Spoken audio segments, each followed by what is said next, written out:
So now we're going to do some oral motor exercises. These exercises are designed to improve the strength of your tongue and your lips. So Chris is going to demonstrate them as I instruct her. So the first one is just to do a big smile and hold it for 10 seconds. So go ahead, Chris. Nice and big. 1, 2, 3, 4, 5, 6, 7, 8, 9, 10. So that was a little difficult because you were having a little quiver there. The idea is to do these 10 times for 10 seconds each, if you can hold it that long. And the next one is to do a pucker. So you're just going to squeeze the lips tight. Perfect. 1, 2, 3, 4, 5, 6, 7, 8, 9, 10. Good. And then another one is to do a big smile, but you're going to do more of a frown, and you're going to really tighten up the neck muscles when you do this. So it's almost like a grimace. So go ahead. There we go. Look at how well her neck muscles are bulging out. She is doing great with that. And then relax. Good job, Chris. And then the next one is to puff up your cheeks and just hold the air inside for 5 seconds. And then relax.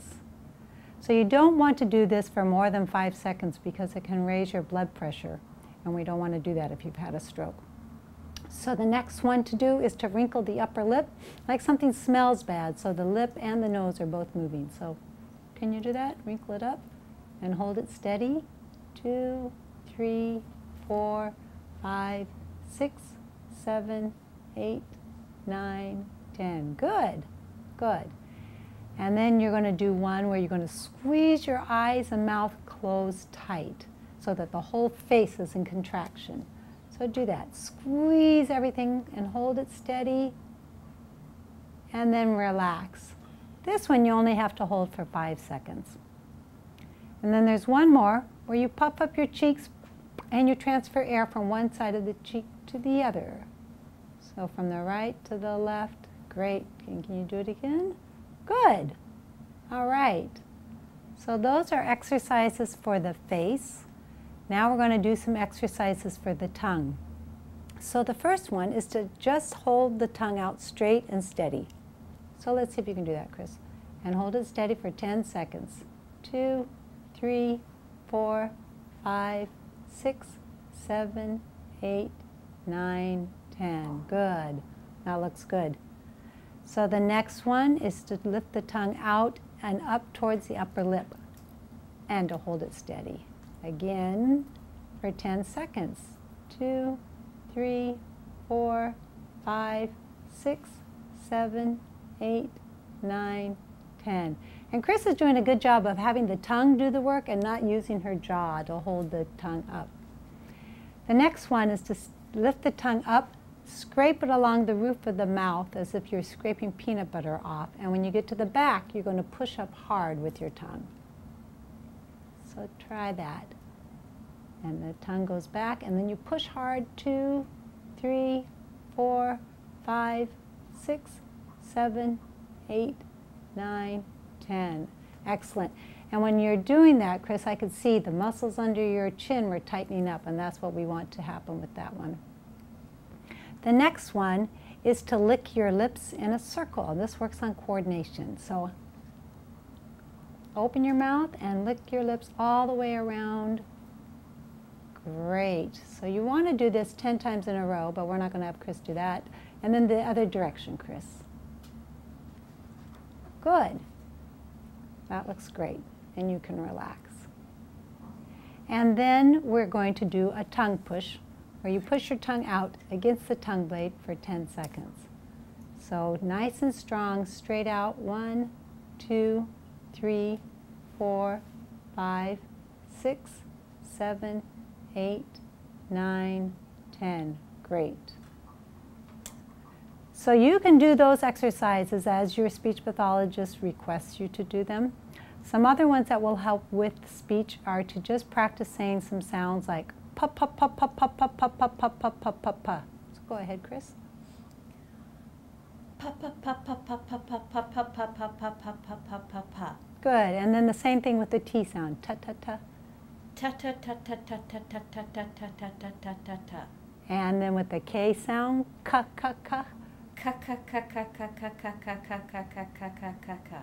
And then you put those sounds together and you say pataka pataka pataka. Pataka pataka pataka pataka pataka pataka pataka. Great. So Chris is going to demonstrate diaphragmatic breathing. Diaphragmatic breathing means breathing from your diaphragm and not using just your shoulders. A lot of times when people have had a stroke, the muscles of the diaphragm may be impaired and they're not used to using the whole diaphragm. So Chris is going to demonstrate that now. It's easiest to do diaphragmatic breathing when you're laying flat on your back at first. So Chris, take a big breath in. So you can see she's doing a great job of it. She's filling her diaphragm full of air. So as she breathes in, the belly moves up, and as she exhales, the stomach sinks back down. And that's exactly what diaphragmatic breathing is. So try this at home, laying flat on a mat or in bed, relaxed and breathing in and out, just like that.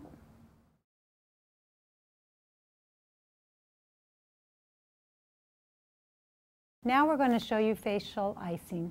This is done to help improve the sensation and the movement on the weakened side of the face. So what Chris is going to do, I'm going to show first, is you're going to start at the middle of the chin and go up towards the eye, traveling along the contours of the jaw, making sure you get the corner of the mouth. Give that a try, Chris.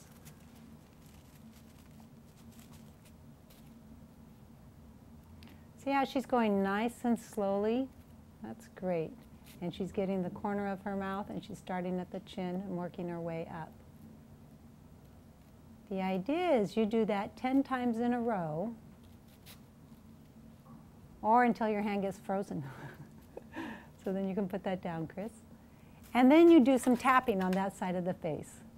And nice, sharp, strong tapping. It's another way of getting sensation sent up to the brain to wake up the nerves on that side of the face.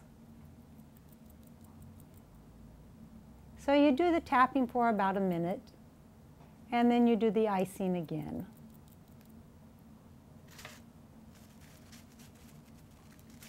So when you're doing the icing, at home you can use a bag of frozen peas or a small ice pack. And you do 10 strokes in a row, then you tap for a minute, then you do 10 strokes in a row and tap for a minute, and then another session of 10 strokes in a row and a tap for a minute. And you can do that 2 or 3 times a day.